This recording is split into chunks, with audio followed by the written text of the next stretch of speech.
Stocks rally on Wall Street after the U.S. Commerce Secretary says one trade deal was done but refused to name the country. The Dow surges 300 points while the Nasdaq ends nearly 100 points higher.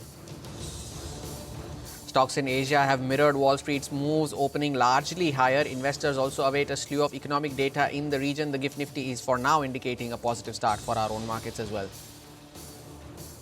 Crude oil prices fall to about 2% to a two-week low on as investors brace for an OPEC and allies to boost its output, while gold prices have also declined 1% as trade tensions ease.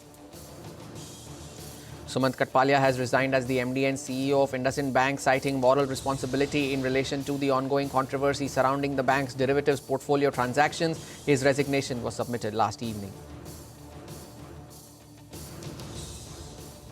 India is coming along great. I think we'll have a deal with India. The Prime Minister, as you know, was here 3 weeks ago, and they want to make a deal. We'll see what happens.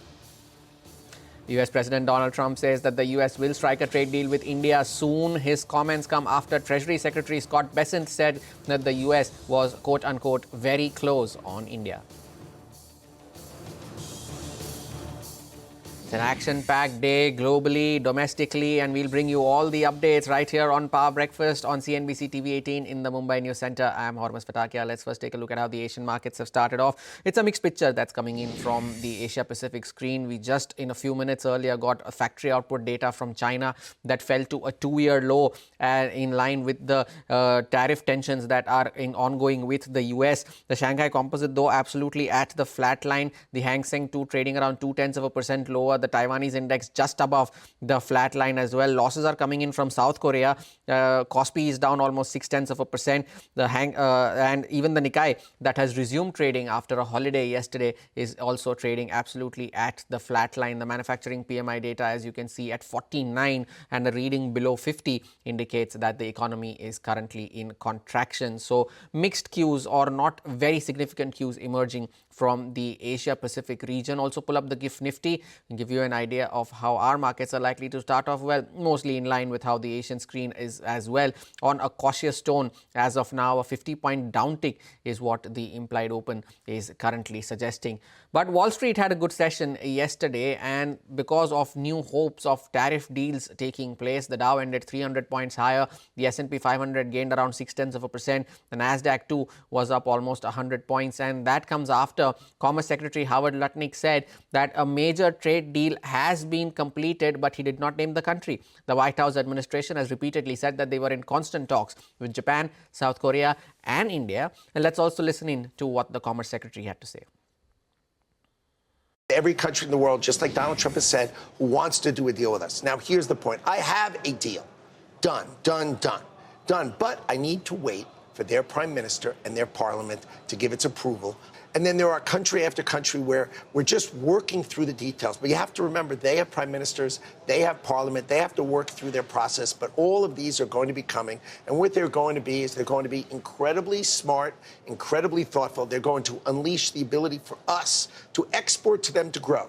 And they are going to also protect our industry so we can grow. And I think our GDP is going to pop from there. If you do a trade deal with a country, and they say, all right, I'm going to open my market for $15 billion, okay, which is not big at all. It's small. And you do it 20 times. That's $300 billion. That's 1% of GDP. Go ask Goldman Sachs. If they do 20 deals and they do $300 billion of GDP growth, right? So instead of having a $1.2 trillion trade deficit, we only have a $900 billion trade deficit. Still terrible, right? And we have 1% GDP growth, and they have $4 trillion in factories built in America. Right? Isn't that another point of GDP growth? Isn't that 2 points of GDP growth? Some positive developments, at least with regards to a trade deal with India. But that's all the global market action that we have. How will all of these overnight cues impact our own markets? Our research team joins in with how the trade setup looks like, the stocks that are likely to be in the news, and of course, the setup on the F&O side of things as well. Now, even in yesterday's session, where we were erring on the side of caution, we did open well. We made a new high. We crossed Friday's high of 24,365, but we could not sustain above those levels. That 24,450 mark again proving to be a resistance, a barrier, and eventually we closed closed around that 24,350 mark as well. It was the tensions around the border with India and Pakistan is what has kept sentiments in check.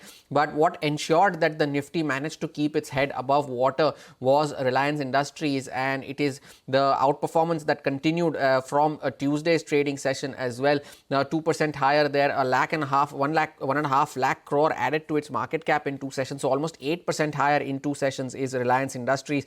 And the cautious sentiments reflected on the Nifty Bank as well. It hit that mark of 56,000, tested those levels, but then cooled off almost 600 points from the highs. So that 55,500 to 56,000 continues to remain a barrier for the Nifty Bank. Of course, with tomorrow being a holiday, the weekly expiry for the Nifty contracts has moved to today. So that will be in focus as well. The traders would look to remain light considering the fact that tomorrow is a holiday, and especially because of the ongoing developments with regards to the tariffs, the geopolitics and all of that. However, the stock specific activity may continue, and speaking of that, watch out for defense names because they've been on a tear over the last 2 trading sessions. Take a look at this, almost 15 to 30% higher in the last 2 sessions. Masgaon Dock is now at a record high, and Paras Defense is going to be reporting its results today. Of course, there's a lot of global action lined up as well. You watch out for the GDP data from the US later this evening.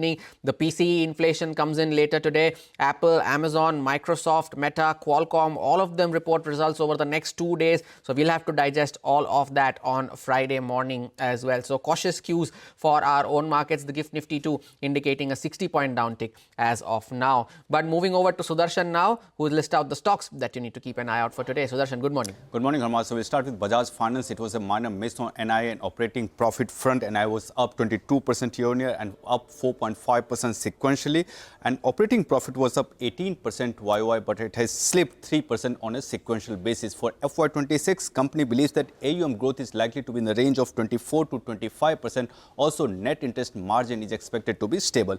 Coming to BPCL, it was strong Q4 earnings led by refining segment. Even marketing margin has benefited from higher inventory gains. EBITDA was up 2.4% on a sequential basis.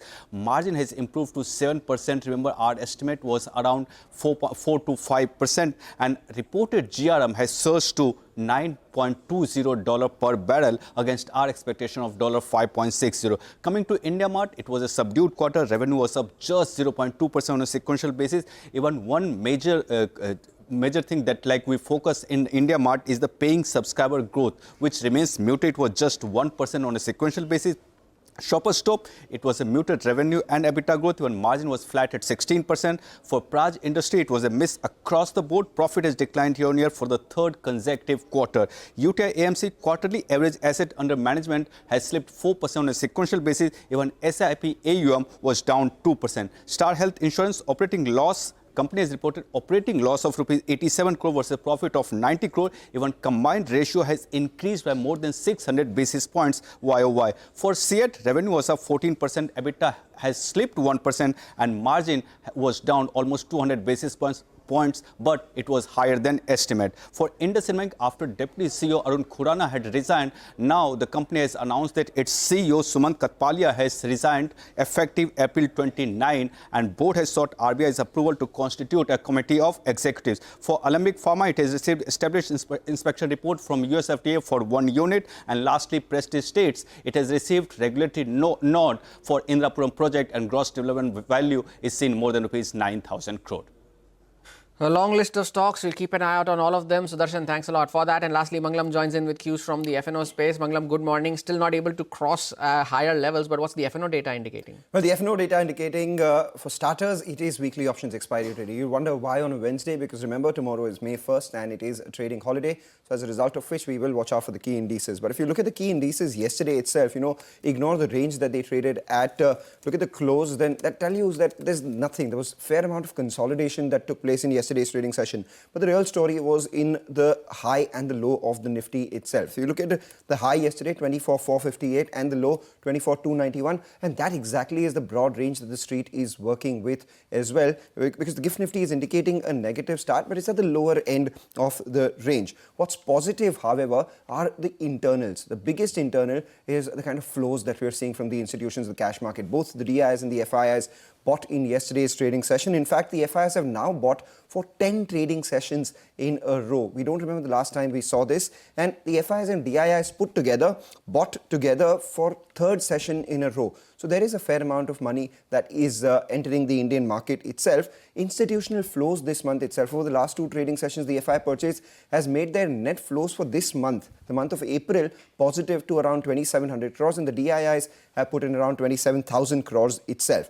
And that's not just the cash market. Even in index futures, the last 3 trading sessions, the FIs have been pumping in money. The one trading session where they sold, they were caught on the wrong side. So yesterday they bought about 911 crores, added 6,800 long contracts, and now their long exposure stands at 44%.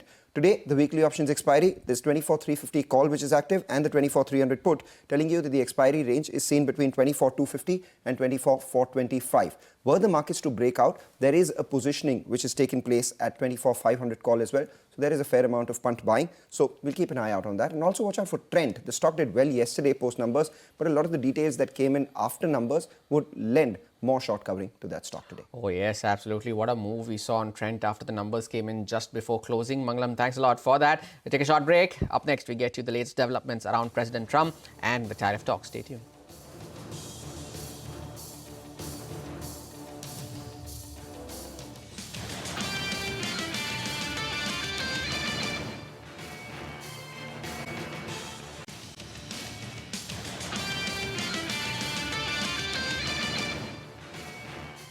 Welcome back. Now, US President Donald Trump has said that the US will strike a trade deal with India soon. Now, his comments come after Treasury Secretary Scott Bessent said that the US was, and I quote, very close on India. Listen into what both of them had to say. India's coming along great. I think we'll have a deal with India. The Prime Minister, as you know, was here 3 weeks ago, and they want to make a deal. We'll see what happens. India, in a funny way, is easier to negotiate with than many other countries because they have very high tariffs and lots of tariffs. So it's much easier to confront the direct tariffs when, as we go through these unfair trade deals that have been put in over decades, that the non-tariff trade barriers can be much more insidious and also harder to detect. So a country like India, which has the posted and ready tariffs, it's much easier to negotiate with them. So, I think the India negotiations are moving well. Now, sources have also told CNBC TV 18 that India and the US are exploring opportunities for an interim trade agreement in the goods to secure an early mutual win ahead of finalizing the first phase of the proposed bilateral trade agreement by the fall of this year. Abhimanyu gets us all of these details. Abhimanyu.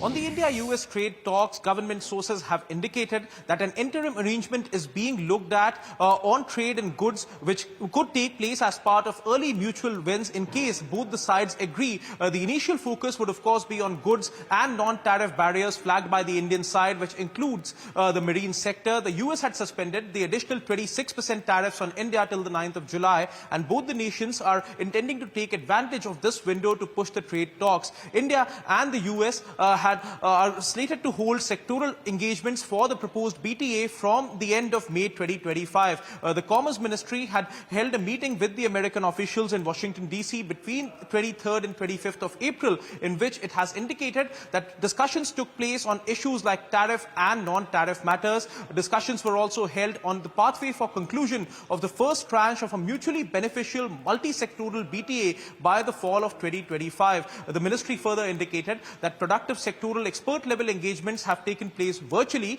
and in-person sectoral engagements have been planned from the end of May 2025. It remains to be seen how early the negotiations are going to begin and what are the issues which are going to be ironed out initially.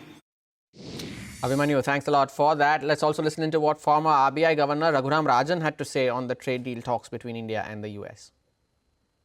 This should be seen in the larger context of the India-US relationship, which covers things like defense, but also education. A whole lot of Indian students coming to the United States to learn, do research, and so on. So many areas in which there could be collaboration.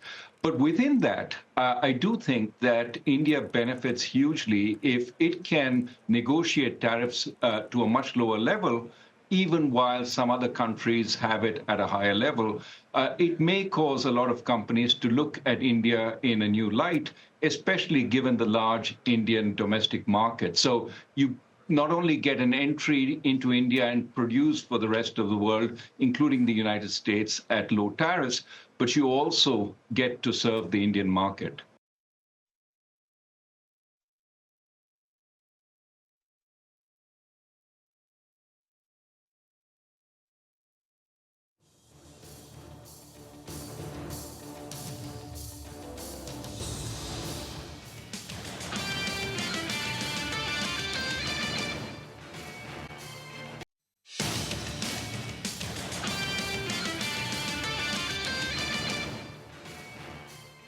Welcome back, and apologies for the technical error just a few minutes ago. And Dia is now joining in with some of the other major overnight headlines from President Donald Trump in his special segment, Trump Watch.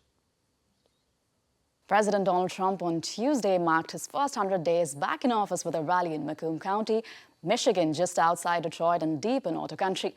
In the space of just more than 3 months, he signed more executive orders than any other president, sent markets spiraling with tariffs. However, he signed a pair of directives easing the impact of his tariffs on the automotive industry, yielding to weeks of intense lobbying from automakers. Parts suppliers and dealers who want excessive levies could push up car prices, triggering plant shutdowns and job losses.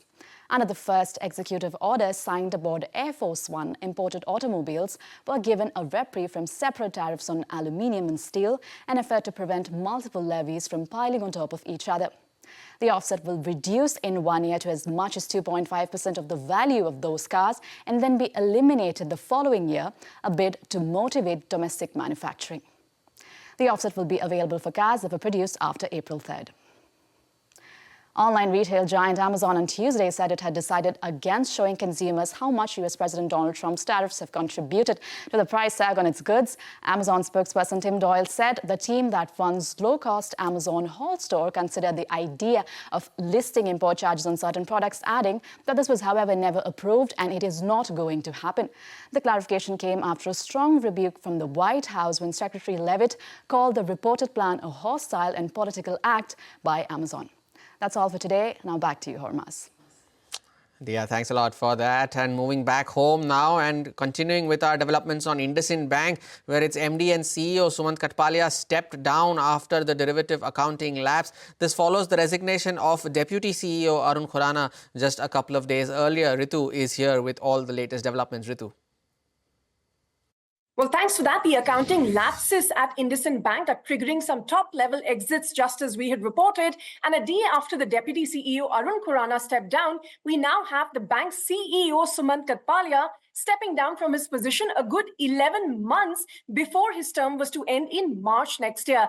For now, the board has sought RBI's approval to constitute a committee of executives who will discharge the duties, roles, and responsibilities of the CEO in the interim until a permanent CEO is appointed. Now, our sources indicate this committee will be formed very shortly once RBI's approval comes in. Now, this is a clear fallout of the accounting discrepancies at the bank's derivatives portfolio, where the incorrect accounting led to a near 2,000 crore rupee hit on the bank's P&L, and that comes on top of the 600 crores of discrepancy in the microfinance portfolio, which is currently under audit. So all of these are expected to, of course, be factored in the fourth quarter earnings, which are due in the next few weeks. Now, in his resignation letter, Sumant Katpalia has said that he was resigning in relation to the ongoing derivatives discussion, and he said, and I quote him, "I take moral responsibility given the various acts of commission or omission that have been brought to my notice," end of quote. Now, the resignation also comes just a few days after the bank disclosed that an independent investigation by Grant Thornton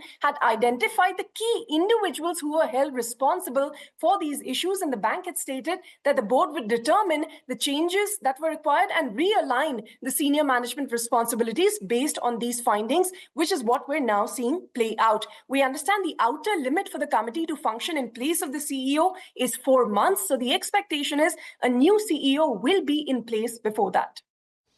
Ritu, thanks a lot for that, and watch out for IndusInd Bank today. The stock has moved up almost 23% in the last 1 month. But the big earnings from yesterday, Bajaj Finance were numbers reporting after market hours. Abhishek is joining in with the fine print. Abhishek, good morning.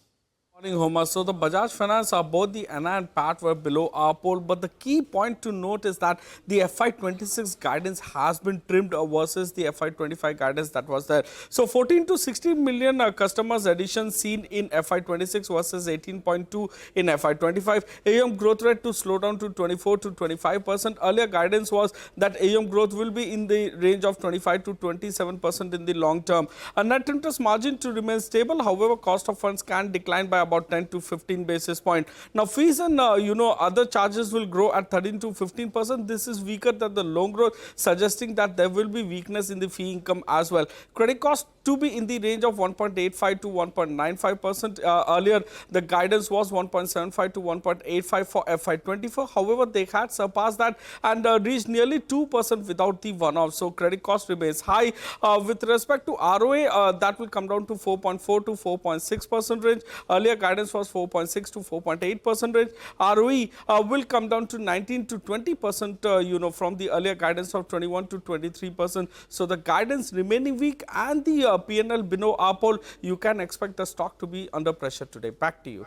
Abhishek, thanks a lot for that. And moving on then, Prime Minister Narendra Modi asserted that the armed forces have complete operational freedom to decide on the mode, targets and timing of India's response to the Pahalgam terror attack as he chaired a meeting with the top defence establishment. Parikshit is here with more details on this. Parikshit, good morning. What are you picking up? Well, the Prime Minister chaired a very important meeting with the Chief of Defence Staff, the Defence Minister Rajnath Singh, NSA Ajit Doval, and the three service chiefs. And the message was very clear that there is a national resolve to deal a crushing blow to terrorism. He also said that all the three forces have complete operational independence to carry out a retaliation, carry out a response to the Pahalgam attack. Now, this does indicate that India is working on options which would be a calibrated response to the Pahalgam attack, a calibrated military response. How that happens, when it happens, we don't know. But I think the strategy would be to keep Pakistan guessing. Today, there is an important meeting of the Union Cabinet. There is a CCPA, there is a CCS meeting as well. There was a call from the opposition to have a special session of Parliament to discuss Pahalgam. Let's see if that comes up in the Cabinet meeting. But clearly, there is a political will to have a strong response to what has happened in Pahalgam. But it could be some days before we actually see it. And the government would also have to have a surprise element to that. All right, Parikshit, thanks a lot for that update. And Manisha Gupta now joins in with all the updates from the commodity space. Manisha, good morning. What are you picking up? Well, I'll start with the crude prices, where we've seen 2.5% of decline in the overnight market. It's trading at a two-week close right now. So the crude oil prices, if you look at the overall month of April, we are down by 15%. This is on the back of shifting global policies. This is weighing on the demand outlook as well. And the U.S. consumer confidence numbers that came in yesterday also fell sharply, weighing onto the prices.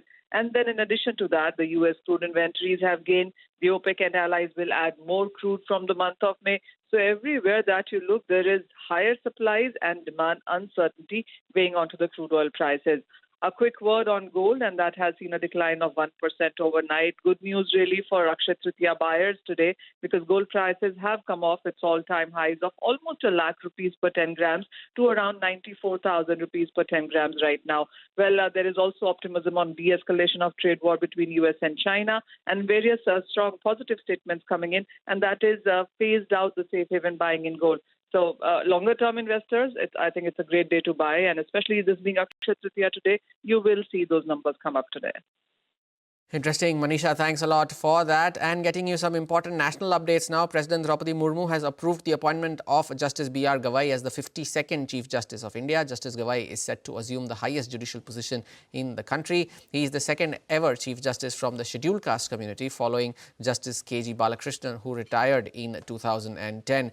Justice Gavai is set to take oath on the 14th of May, and the current Chief Justice of India, Khanna, is due to retire on the 13th. And with that, we call time on this edition of Power Breakfast. From me and the team that put this show together, thank you so much for watching. Bazaar Morning Call sets you up for the day's trade.